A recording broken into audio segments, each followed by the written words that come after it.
What's up, guys? Mark Fleetwood here. Welcome back to the Daily Grind Trader. Today, I'm doing something a little bit different. We're going to do some theory crafting. I'm going to do some theory crafting on Elliot waves and a potential secondary indicator to help identify when the retrace of an Elliot Wave correction is complete. Stay tuned, guys. I'm going to tell you all about it.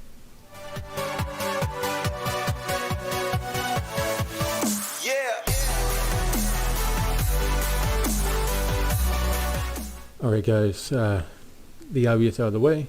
No, I'm not a financial advisor, and this is not financial advice.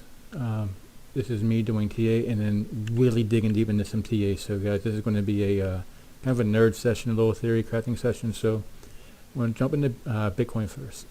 Bitcoin is one of the easiest to show.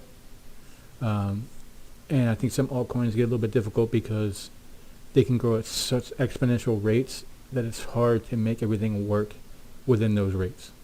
So what I have here is the most recent run-up from December of last year to the peak in April.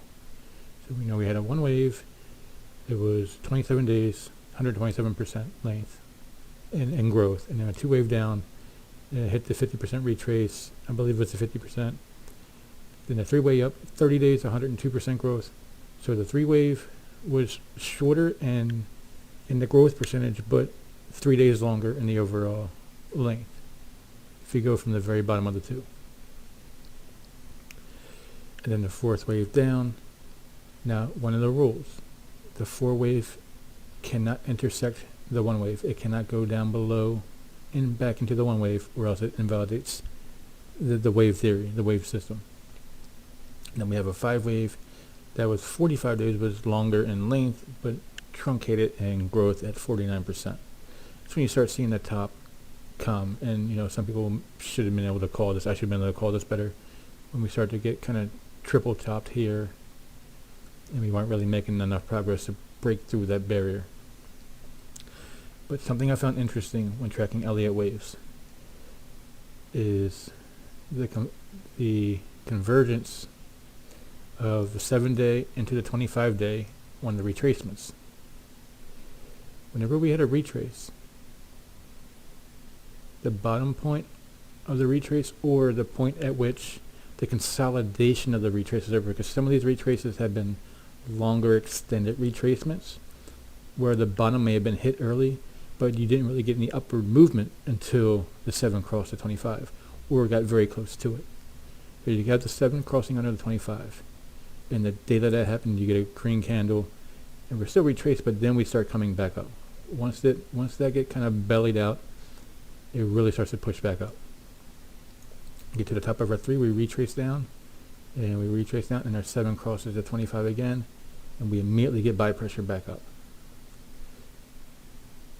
Now the 5 wave kind of got caught where it retraced here again, but I don't think, this could very well have been the 5 wave here.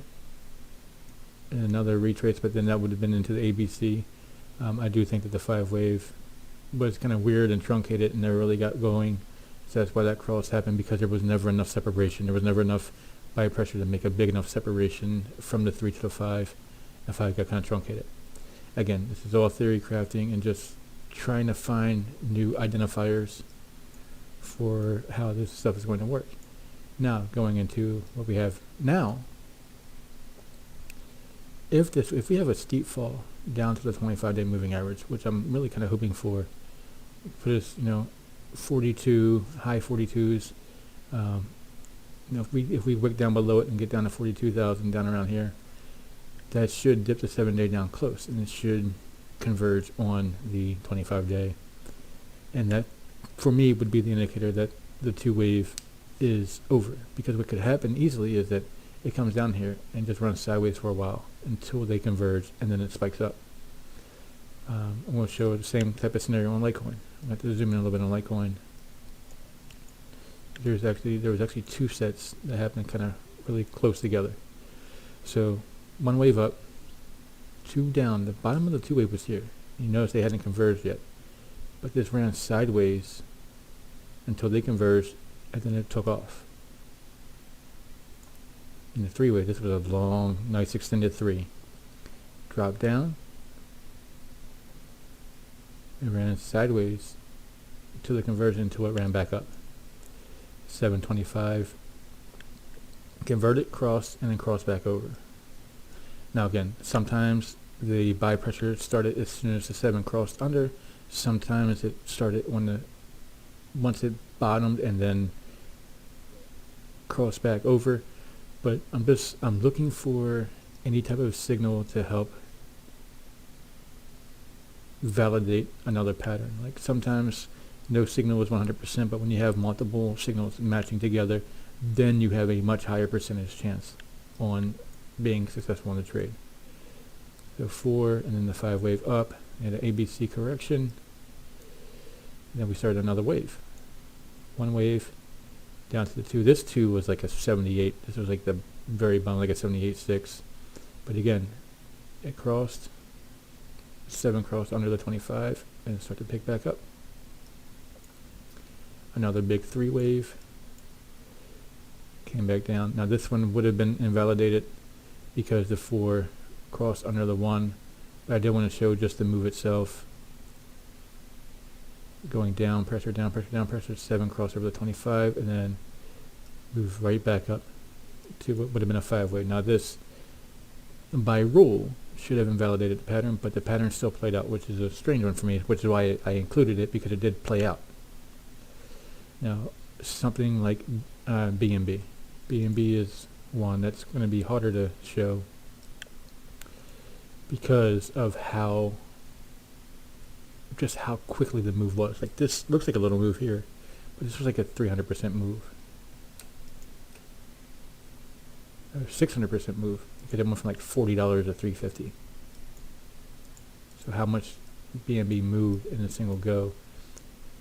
Went up, came down. This was the bottom of the 2 wave, but it went sideways until it crossed. The 7 crossed the 25. The sideways stopped. We had a long 3 wave. Now the 3 wave was a extended lengthwise, time-wise, but still, it really didn't start moving with strong upward momentum until the 725 crossed. Now with the length or the parabolic nature of this cross, they converged together here after the 4 wave, but they never crossed, but they did converge. They converged on each other and got very close. So BNB, I think VET will be very similar. In a sense that 1 wave, 2 wave, 61.8 retrace. The retrace happened bottom here at the cross, came up. Now the 4 wave dropped down and bottomed here, and it bottomed above the 1. But the buying pressure didn't start back up again until the 725 converged again. But at that rate, at the rate that these are moving, like these are substantial percentages. Like this was 178% gain. 1 to 3, it would have taken a substantial amount of time to get these two to converge at that rate. I think the reason why Bitcoin converged so much was because Bitcoin, while it still moves fast compared to other stocks that you would trade on the regular stock market, does not move nearly at the rate that altcoins get slingshotted by Bitcoin's momentum. So I hope that makes sense. So this isn't foolproof. Nothing is foolproof. But I think a 7-day, 25-day convergence on a retrace can be a big helpful signal. So guys, that's it today. That's my theory crafting for today. Let me know what you think. Let me know if you think this is just wild and crazy stretch, grasping for straws, or if you think there's some merit to it. So guys, this is a little bit different, but I think it was very important for anybody who's looking to use Elliot waves, and something to think about, something to use if it's something, even if it doesn't apply to Elliot waves, just knowing that the 725 correlation can be very strong. So with that being said, guys, if you like, hit the like button, subscribe to the channel, hit the notification bell, and as always, until next time, peace.